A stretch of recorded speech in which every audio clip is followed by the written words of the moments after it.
तभी हस्तिनापुर पर संकट आया, विचित्र वीर्य का स्वास्थ्य गिर आया। काल में समय विचित्र वीर्य समाया, राज्य में अंधियारा छाया। सबकी आंखों से बहती अश्रुधारा, सत्यवती को चिंता भारी। दुख के सामने अब वह हारी, फिर से हुई हस्तिनापुर की गद्दी खाली। युवराज कहाँ से आए आली, मेरा भाग्य स्वर्ण आखर लिखा। फिर क्या कलम टूट गई बीच में, बोल विधाता तेरी। सारे शब्दों पर स्याही गिर गई, रह गई खाली खाली। राजपाट सुख साज लिखे, नौकर चाकर फिर क्यों सूख गई। मेरे बाग की हर डाली, सत्यवती ने खूब विचारा। सोच समझ बस एक था चारा, देवव्रत को उसने बुलाया। हाल मन का उसे सुनाया, शीश झुकाए खड़ी सत्यवती। नजर उठाना पाती है, फिर थोड़ा साहस जुटा। भीष्म से कहती है, अपने लालच की दलदल से मैं आज निकल ना पाती हूँ। इससे पहले कि जग धिक्कारे मुझको, तेरा सहारा चाहती हूँ। हस्तिनापुर को युवराज दोगे, अपने कर्तव्य का पालन करोगे। है विश्वास मुझे सिंहासन स्वीकार करोगे। मानो आदेश पुत्र, अब और ना कोई चारा है। कहती हूँ पुत्र आज्ञा मानो, अवलंब बस एक तुम। अधर्म समझना तुम टारो, तत्काल बनता यही धर्म तुम्हारा। सबका हो बस तुम ही सहारा। भीष्म बोला, तुम्हारे हाथों की कठपुतली नहीं, जब चाहे मुझे नचा दोगे। जिस भरत के नाम पर देश का नाम भारतवर्ष पड़ा, मैं उस भरत का वंशज हूँ। जिस भरत ने बाल रूप में शेर के दांत गिने, मैं उस क्षत्रिय कुल का बालक हूँ। इन छोटे छोटे संघर्षों को झेल मैं मन अपना बहलाता हूँ। जिस प्रण से नाम मेरा भीष्म पड़ा, मैं वो प्रण हर हाल निभाता हूँ। ना राजगद्दी का लोभ मुझे, ना राजपाट का सहभागी। मैं चरणों का दास तेरे, राज रक्षा का अनुरागी। दो यदि आज्ञा माता, संपूर्ण सृष्टि मिटा दूंगा।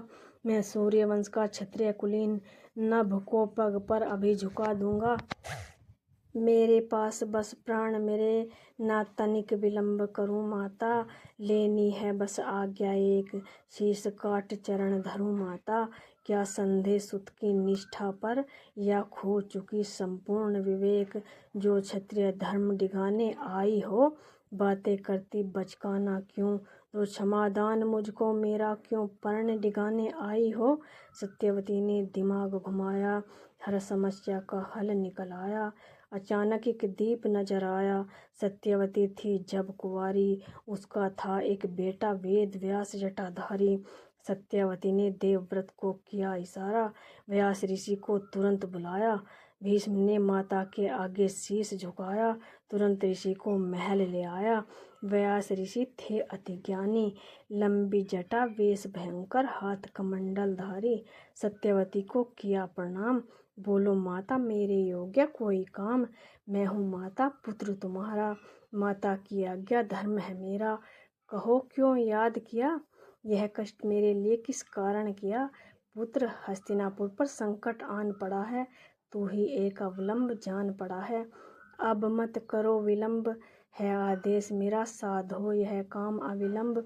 माता आज्ञा देव आज्ञा, इससे बड़ा ना कोई वैराग्य। आपकी विपदा का निवारण करूँगा, चिंता आपकी हर हाल हरूँगा। जाओ पुत्र अंबिका के पास, मत करो समय का हवास। अब तुम जाओ, हमारे लिए खुशियों की आस जगाओ। ऋषि फिर वापस आए, देख मुझे अंबिका ऐसे कांपी। ना देख सकी मुझको जैसे अभी प्रलय हो आती।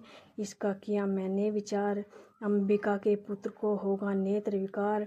सत्यवती ने दिया सुझाव, अम्बालिका के कक्ष में तुम जाओ। जाओ पुत्र तुरंत जाओ, बात हर्ष की हमें सुनाओ। ऋषि आए नैन छुपाए, अब नहीं माता कोई उपाय। देख रूप विकराल मेरा, अम्बालिका अति घबराई। तेज धड़कन सांसें मुँह आई, इसलिए उसने संतान अति दुर्बल पाई। सत्यवती के आदेश पर ऋषि चले उसी प्रक्रिया पर। अंबिका ने डर कर दासी भेजी ऋषि के समक्ष विनय कर।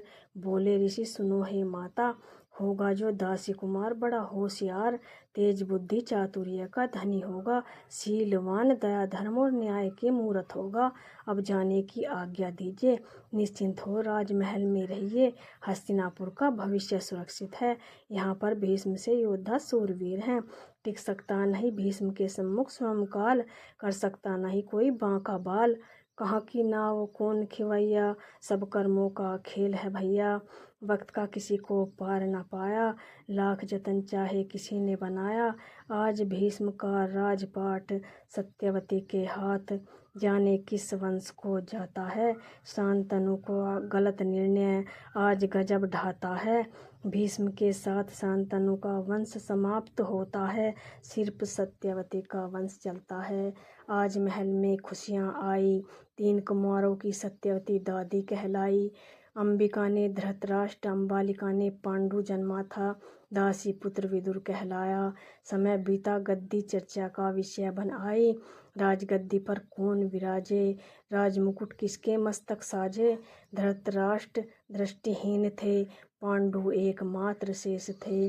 भीष्म ने धृतराष्ट्र चुना था, पांडु विदुर को सहायक बन राज्य रक्षा हेतु चुना था। विदुर को नेत्रहीन को राजा बनाना धर्म और नीति विरुद्ध लगा था, हुआ निर्णय मुकुट पांडु के शीश सजा था।